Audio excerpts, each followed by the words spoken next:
كيفكم أهل الدايت؟ اليوم تقدرون تاكلون حلا دبي. حلا دبي طبعا معروفة إنه هي دهينة وثقيلة كلش وحالاتها قوية، لكن اليوم حسويها بمكونات تكون دايت تقدرون تاكلون منها لما تشبعون.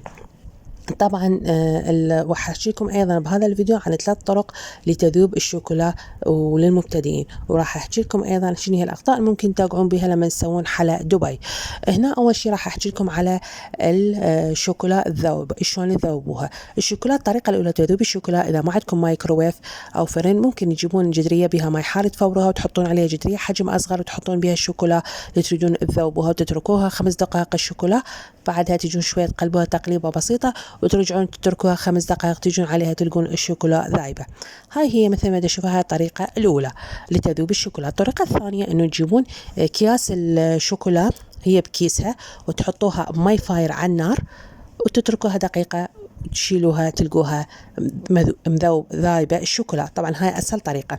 الطريقه الثالثه اللي هي ايضا سهله، تجيبون الكيس الحراري تشوون بيه دجاج او لحم، الكيس الحراري هذا تجيبوه تحطون بيه الشوكولا اذا عندكم قطعه وتحطوها بيها بالكيس الحراري وتشدون حلقها زين وتحطوه بماء حار. كيس حراري تشدون حلقه زين وتحطوه بماء حار وتخلوه 5 دقائق تجون تلقوا عليه الشوكولا ذايبه.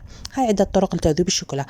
الاخطاء ممكن توقعون بها الكنافة مثل ما تشوفوا هنا شعراتها طويلة الكنافة. تمام، انتوا هنا شو تسوون؟ الكنافة تجيبون سويتوا بهالطريقة وانه شعراتها طويلة تريدون تصغروها حتى لين قوالبكم صغار مثل ما عندي مثل تشوفوا عندي. شو تسوون؟ تحمسون الكنافة وتتركوها تبرد 5 دقائق، ورا 10 دقائق تجون تلقوها بردت تفركوها بيدكم الكنافة، تنطحنوا وياكم الكنافة وتصير ناعمة كلش.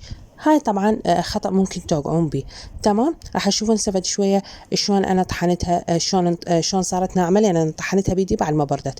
تمام. الخطأ الثاني اللي ممكن توقعون به لما تسوون حلا دبي اللي هو طبقه الشوكولا. طبقه الشوكولا هنا لا تسووها ثخينه مثل ما انا هنا سويتها، هذا اكبر غلط.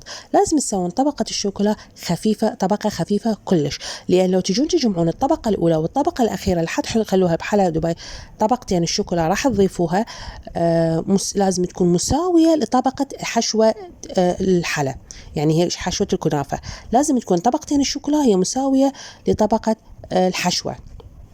تمام، مساوية للحشوة، طبقتين شوكولا مساوية للحشوة حتى يتوازن الطعم. يعني مو تسوون طبقة الشوكولا ثخينة والحشوة قليلة خفيفة، هنا راح يكون أكثر شيء طعم بحالكم هو طعم شوكولا. لهذا يفضل تكون طبقة الكنافة هي مساوية لطبقتين الشوكولا. لهذا أقول لكم إنه طبقة الشوكولا لازم تكون خفيفة كلش وانتم تسووها. هنا البستاشو، هنا أنا جبت بستاشو بدال الفستق.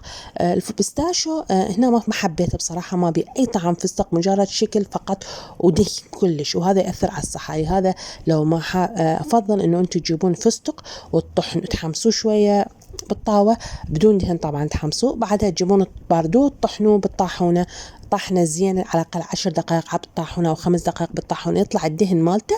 تضيفوا له شوية الراشي، ما تضيفوا له شوية راشي وتعجنوا مع بعض يصير شكله شكل البستاشو، يعني مثل البستاشو مطحون. شو تحطوا هيك، يفضل راشي، لا تحطون حليب محلى لين حصل حلوة هواية، حطوا له راشي. تمام، طبقة خفيفة من الراشي حتى يكون مفيد للصحة. ومثل ما تشوفون حبدي أضيف طبقة الكنافة الحشوة اللي هي الكنافة بالبستاشو، بعدها أضيف طبقة الشوكولا. طبعا هنا راح أحكيكم طبعا هسه عرفنا الأخطاء ممكن تتجنبوها توقعون بها، عرفنا الشوكولا كيف تذوبون 3 طرق من الشوكولا. هسه راح أحكيكم على المكونات اللي ممكن تستخدموها تستعملون منها حلا دبي دايت. المكونات هي شنو؟ أول شيء تجيبون شوكولا دايت، شوكولا دايت بلاك، يعني تكون سوداء وتكون مرة. النسبة الشوكولا دائما مكتوب عليها نسبة، الدايت مكتوب عليها 85 75 100%. طبعا 100% تكون مرة، فجيبوها 75 أو 85. تمام، حتى تكون يعني يفضل 75 أو 80، لا تزيدون أكثر حتى لا تكون مرة فدور وما بها طعم وشوية طعمها صعب ينجرى.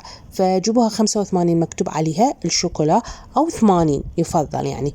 ولو عاملين مو ما عندكم سكر، عندكم دايت تريدون تسوون دايت، جيبوها 75، يعني 75 وفوق. تمام، حتى يسموها شوكولا دايت. لا تجيبوها 100%، ترى 100% مرة يعني تطلع فدور. فمن تجون ذوبون الشوكولا الدايت بالطرق اللي أنا ذكرتها. تجون على الكنافة راح تحمسوها بإيش الكنافة؟ راح تحمسوها بالزبدة العرب.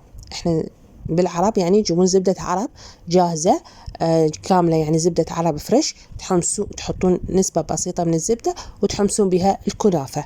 تمام، لأن زبدة العرب ما بها أي دهون مضرة بالصحة، حتى ما تأثر على الدايت ولا تأثر على السكر. تمام.